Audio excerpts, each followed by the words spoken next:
For those of you that love talking about animals, from Sci News, Niassodon mfumukasi, a fossil of new mammal-like reptile found in Mozambique. This guy that sounds like he was a person named after Mufasa. Paleontologists have discovered a new genus and species of Dicynodonts that lived in what is now modern Mozambique during the late Permian period about 256 million years ago.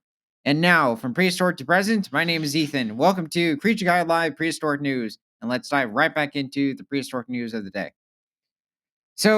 Mozambique is just south of Tanzania and northeast of South Africa. Let's see, 256 million years ago. So this is during the last 6 to 7 million years of the Permian. Oh, there he is. Okay, so this looks like this could be a member of the Lyctrosauridae lineage of proto-mammals. That's my guess. So the prehistoric animal has been named Niassodon mfumukasi, which means the Queen Lake of Nyase in local languages, Kayeo and Ayanaha. Anyway, the name is a tribute to the Yao matriarchal society, to the women of Mozambique, and to the beauty of Lake Nyasa. I don't know where that is in Mozambique. I know where Limpopo National Park is, but that's just adjacent to Kruger National Park in South Africa. Anyway, Niacidon mufumukesai is I'm a sorry, that name is just cracking me up. is a dicynodont. So the dicynodonts are a group of proto-mammals that first evolved somewhere around 260 to 265 million years ago and then would mysteriously go extinct about 8 million years before the Jurassic Triassic divide. So that took place around 201 million years ago. So they mysteriously went extinct somewhere between 208 and 210 million years ago. What does that mean? Basically, 201 million years ago is right when the Triassic ended, the Jurassic starts. That's what the divide is. Yes, Oh, okay. or boundary. In herbivorous mammal-like reptiles, synapsidae. Well, okay. Synapsids are an immense group of proto-mammals, and these individuals would eventually lead into modern-day mammals as well as people. So, also, well, I'll get to it later. Its skull and much of the skeleton were unearthed during field work in the remote province of Niassa, Mozambique in 2009. By using microcomputed tomography, Dr. Wild and his co authors digitally reconstructed the bones of the ancient creature and created a virtual model of its brain. The model reveals new information on the brain anatomy of early synapsids, which is important for understanding the evolution of many features of the mammalian brain. So this is the skeleton. Wonder where I guess the face is up here. I mean, it's decently well preserved. Southern Africa in general is known for having a wide range of different Permian sediments. If you go into certain areas like Angola, it's not Southern Africa, it's actually close to Western Africa, you're going to find certain Cretaceous sediments, so dating to around 90 to 120 million years ago. So we're fast forwarding to the time of dinosaurs. But over in different parts of South Africa, Mozambique, possibly Namibia, you're going to find in certain areas different Permian deposits. So dating to somewhere between 250 to 280 million years ago. Now, you're not going to find a lot of the time animals like Dimetrodon and this. Actually, I might have to be careful on that. At least I know of Dimetrodon in this region. But that's also earlier in the Permian. I thought Certain species. Dimetrodon just lived here. Yeah, that I know of, we have found in different states, especially Texas, Oklahoma, specimens of Timetron. But I'm also referring to a proto mammal that existed 280 million years ago, and this is around what 25 million years in the future. So this is possibly this is a younger cousin of Dimetrodon. Okay, so let's keep going. Huh? The paleontologists have described the anatomy of Niassodon in plus one. The Niassodon fossil can now be visited at the Lourinhã Museum, Portugal, but soon will return to Mozambique, will become part of the collections of the National Museum of Geology. That's weird. Why would you? Um, I just think it's a weird move. Just leave it in Portugal. Okay. Anyway, um, so taking a look at some of the other animals, I didn't realize that was quite short. I was expecting. Well, we found several of them, which tends to happen with this specific proto mammal. This is Lystrosaurus, which is a member of the Dicynodont lineage. So, yes, these animals are closely related to the later Triassic Placerius, which is depicted in the 1999 series Walking with Dinosaurs. However, these creatures barely reached about 3 feet in length and maybe weighed from around 20 pounds. They were pretty small creatures. There is also certain evidence with different genre of the Lystrosaurs that they would have been burrowers. And it looks like that they would have been mostly herbivorous plant eating creatures as well. So, yes, these are proto mammals. It's much more recent, but it is very likely that these animals would have had fur on their bodies, despite them not being true mammals, but very close relatives. So, it is also possible that these animals were warm blooded as well. Let's see. So, the tusks, that's interesting. He's got quite curved tusks. I wonder if it's another species of Lystrosaurus. So yes, they are very common in certain areas of South Africa. There's literally it's not exactly even a formation, but certain game reserves He has in fur. oh yeah, they're giving him little hair follicles, at least along the top of his body. The rest of him seems quite devoid of hair follicles.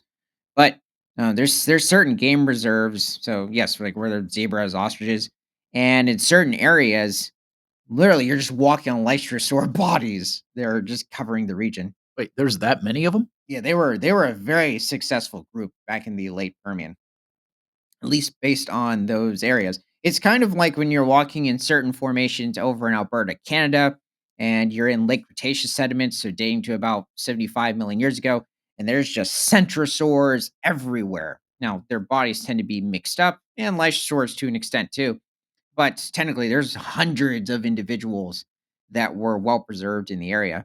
And then eventually you bump into like medium-sized tyrannosaurs. So, basically, for people that say, "Well, you don't find these things everywhere, so they couldn't exist." You also, yes, you're only going to find them in certain areas. And you need specific process to occur for the fossilization. It's very rare to occur um, because of the natural events that occur, and No, scavengers no, I taking was just advantage. stating the fact that there are places where there's tons of them. Oh yeah. And also some species tend to have many more that end up being well preserved more than others. There's certain species of prehistoric animals, even dinosaurs, where only a single or two individuals have been found, and others where there are just thousands of them, and also not just one locality either. Okay, I put this in because I thought it was hilarious. This is Lystrosaurus. I mean, and also the other members of the lineage, even Diectodon. They are I don't know. They're basically the puppies of the Paleozoic era, and even if you want to include the well, I wouldn't say the Phanerozoic era as a whole, which Phanerozoic covers from 530 million years ago to now. Paleozoic starts around 530 million years ago and ends around 250 million years ago. And these were a very proud group of proto mammals. Um, they would have been great pets. Just herbivorous, give them lots of ferns. Flowers haven't evolved yet, so I'd be careful with fruit. I don't know what that could do to their digestive systems. Probably not give them any grapes. Um, anyway, let's keep going. So, this, however, was a predator, and Cyanognathes tends to be made as a bit of a small predator for the early Triassic. And the truth is that this proto mammal could reach over 300 pounds. I mean, this was one of the largest proto mammals outside of the Gorgonopsian lineage, which by the time Cyanognathes, this individual, would have evolved, the Gorgonopsians were long extinct. So the Gorgonopsians were a group of proto mammals during the late Permian, and certain species reach the size of 1,800 pounds. So, well, that's a huge individual, but pushing polar bear size. And Cygnognathus, so these were practically, the wolves of the early Triassic. And there used to be claims that Cygnognathus might have been venomous, but there's not really any evidence for Cygnognathus having any types of um, venom being able to protrude from any sorts of glands inside of its gums. But this was also pushed for certain species of dinosaurs, like the Microraptorans, such as Sinornithosaurus. And with these there's just nothing showing that there could have been any venom. However, a an animal like Cygnognathus probably had a relatively strong bite force compared to its body size. This is a very robust skull structure, so it really wouldn't have needed venom to kill its prey, and was also quite locomotive or agile as well. The proto mammals, not you, used to be portrayed as these very slow, unintelligent, even furless reptiles as well. They used to be referred to as mammal-like reptiles, and the truth is they're just simply a proto stage of mammal. They're almost a mammal, but they just quite aren't at. They're not quite at that stage. So he would mysteriously go extinct somewhere around 240 million years ago. But he is a member of the Cynodont lineage, not the Dicynodonts like the tusked Lystrosaurs. The Cynodonts would cling on to today. An elephant is a cynodont. So basically, just true mammals. So this, however, you have to venture forward all the way to the Miocene epoch, and also in the mid stages. This is around 12 million years ago, and this is over in Colombia, Langstoniae, which is a member of the crocodilomorph lineage of Neosuchians, which first evolved somewhere around 167 million years ago during the Jurassic. But they would continue to thrive. This lineage, though, the Sebasids of the Neosuchians, would first evolve somewhere around 67 million years ago during the Paleocene. No, was it 66? Actually, I believe they were already around at the very end of the dinosaurs, survived the extinction event, and made it into the Cenozoic era. But they would then go extinct somewhere around 3 to 4 million years ago. So we had predatory, very mobile predatory crocodilomorphs wandering South America, um, just 3.5 million years ago. And this animal could reach over 13 feet in length and probably weigh 4 to 500 pounds, and was preying on the, um, you could say, how would I call this animal? It's like something between a enormous llama and a rhino. This is a Hualatherium, and this was taking place in South America around 4 million years ago. And the Langostoniae would probably have hunted at least medium-sized individuals. This wasn't a weak predator. Yeah, despite how this is like one of those ugly, adorable animals. I don't know how else to describe it. It's like it's no, it's not ugly, adorable. Like it's dumb, adorable. I think. Yeah, this guy. That's a good description. Yeah, he looks like he has low IQ, but he really doesn't. Um, at least for, the Sebasids, since he was one of the last of his kind.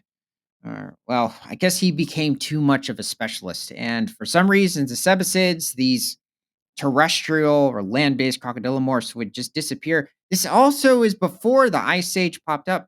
The Ice Age doesn't really start until somewhere between 2 to 2.5 million years ago, and these terrestrial crocodilomorphs already went extinct at least 1.5 million years beforehand.